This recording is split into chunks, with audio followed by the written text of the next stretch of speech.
Radio station 95.1 Nigeria Info. It's yours truly, Kimberly Wachko, reporting for duty. Call me the Oracle, the Digital Oracle, OTF, the Fellow, Ochanyawa, Madam Speaker. Yeah, it makes me feel a lot taller when you do all of that. But thank you very much for staying with 95.1 Nigeria Info as we start off with the stories driving conversation in the country. Now, I had my guest a few seconds back, but it feels like the phone line is off. Just give me a second to confirm that I have Mr. Chokes Oko with me online. Hello, good afternoon, sir.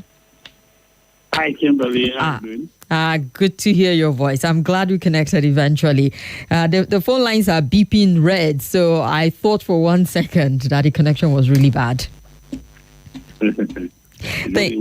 Thank you so much for joining us, sir. So together, we would be looking at some of the stories driving conversation this afternoon. And there are quite a number of them that are interesting that we'll be looking at today from the NBC versus Rivers administrator. All right, refund the money if you're not having your national conference here, to who can guarantee or can't guarantee safety if you visit unauthorized.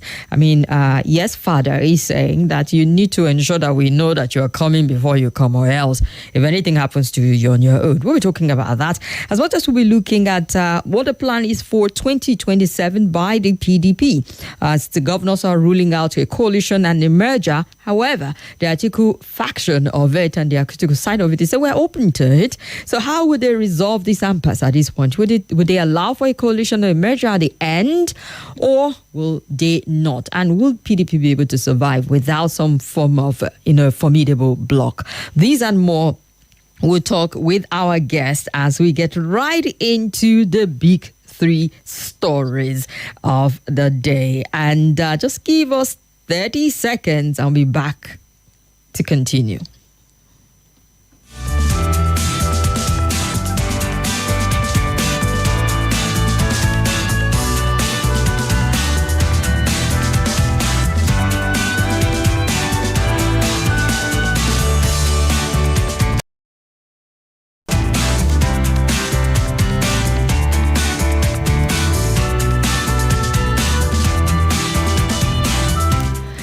All right, our guest is a veteran journalist, a seasoned one at that, covered quite a lot of papers, and editor-in-chief, CEO of papers, also like the Clarion newspaper.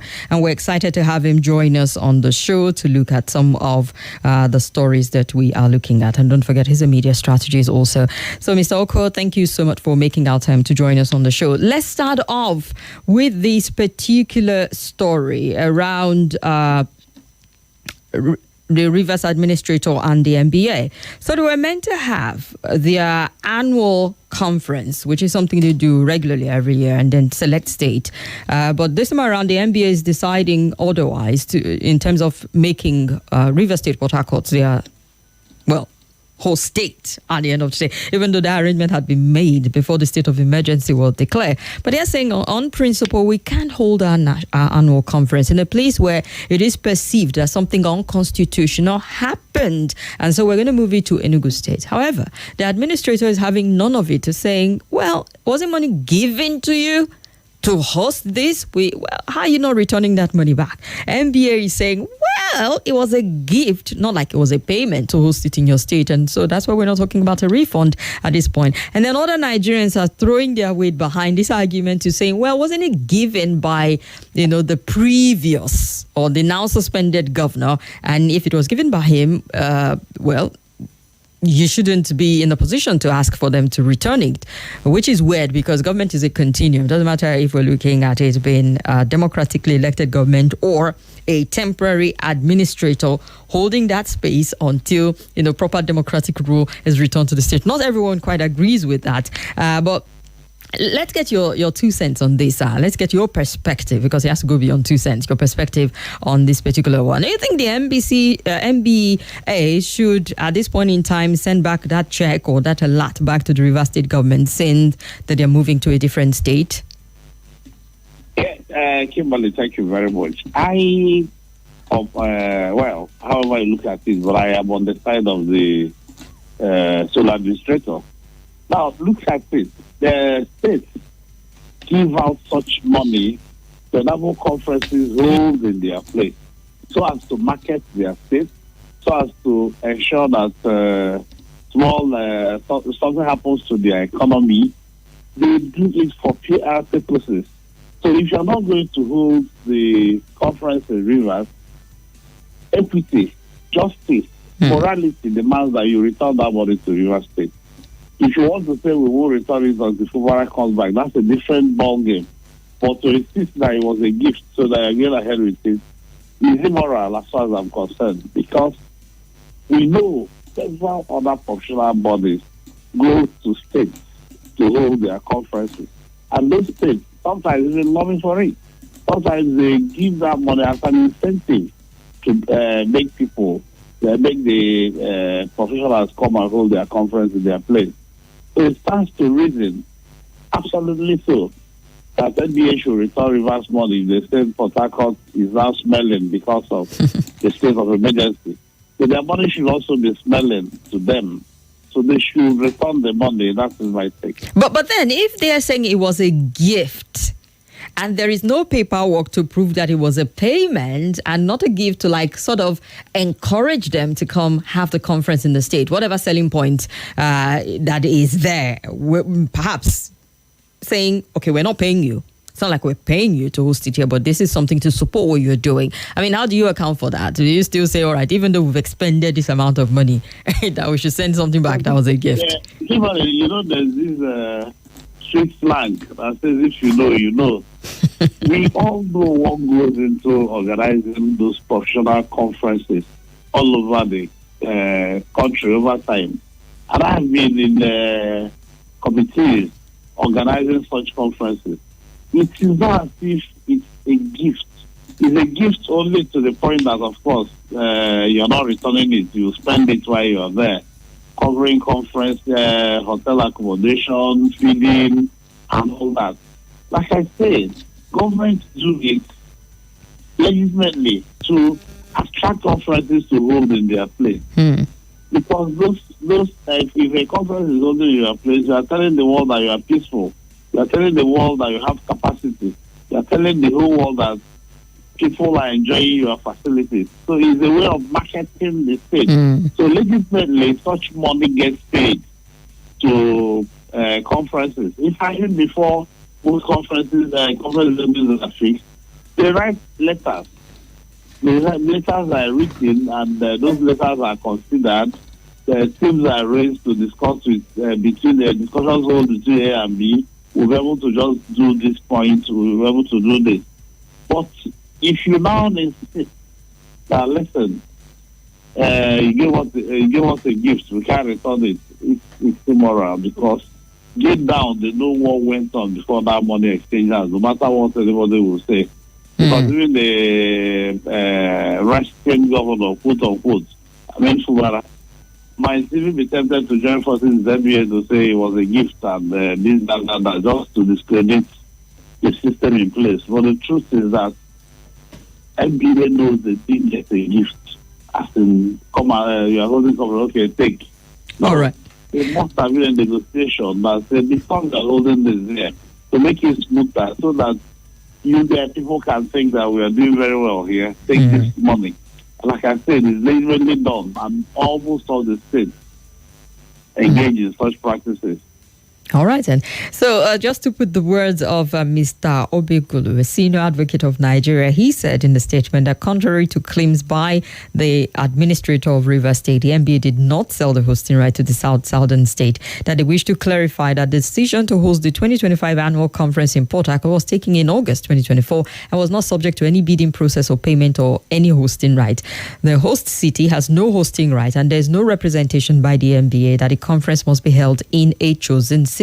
That the planning committee chairman explained that due to enormous cost involving hosting such a conference, the NBA usually seeks support from organizations, from government agencies and state government, and such support was unconditional, not tied to hosting right, adding that supporting organizations or government often share the same vision with the NBA and have budgets that accommodate such corporate social responsibilities. So such financial support are in the form of gift, partnership or sponsorship. That any money from Rivers State was a gift gift and was not tied to purported hosting right for the NBA. So they are not going to see a nickel of that money back in Rivers State. But another aspect of this is there's a state of emergency.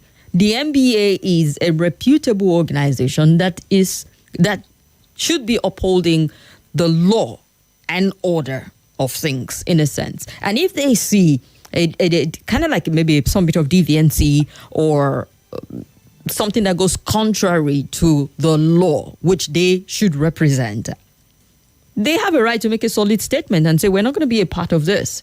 So on that front, can you fault them for wanting to say, we don't want to be identified with what's happening in the state and the decision of the government at this point in time, we'd rather go somewhere else? You can't fault them on that, can you? No, I can't fault them on that, but even the statement you were attributing to the state advocate of Nigeria, I was just laughing when you were reading it, because what is it not legal rigmarole that was happening in that statement? Or just the normal way lawyers talk? No, but we've been in this country, sir, where a man who held senior capacity in the NNPC was taken to court over corruption-related case. They found a vault in his country home in Kaduna, and he said they were all gift money. And at the end of the day, he was allowed to walk free because, I mean, how do you begin to argue that? Yeah, maybe that man was able to prove that no NNPC money was missing, But that's the case, the one we are talking about now. Is if in that statement corroborates what I said, there are always capacity meetings to say we need money for us to hold this thing here. We might need support, or how will we be able to support us and all that. And it has happened clearly. So you don't forget that NBA was one of the foremost bodies that also said what happened to us, the trimester and illegal and all that. So on that count, I agree with them, to maintain their integrity, they should look for a different venue. They shouldn't be going to that same place they condemn, because maybe they have some implications. You need to pay courtesy call on the sole administrator. You need to probably ask him to go and declare it open and all that. And this is something you had said you believe is illegal. So I support them. Yes, they should move their conference. But we're talking about the money that exchange hands, and I believe they should be able to return the money. That's my system. All right. Well, we'll get your take once we will open up the phone line. We've heard from our guest. Well, let's get his opinion on the next story. And from Bayelsa State to Kogi State to Benue State, we've seen something that is almost like a common denominator. Either the state is trying to, prevent a crisis or politically interrupt a political movement or something. From Bayelsa State and Wike was, don't bring your rally, don't bring your political meeting to Bayelsa, because we don't want to import any of the situation or the crisis going on in Rivers State. We don't want to spill over in our state.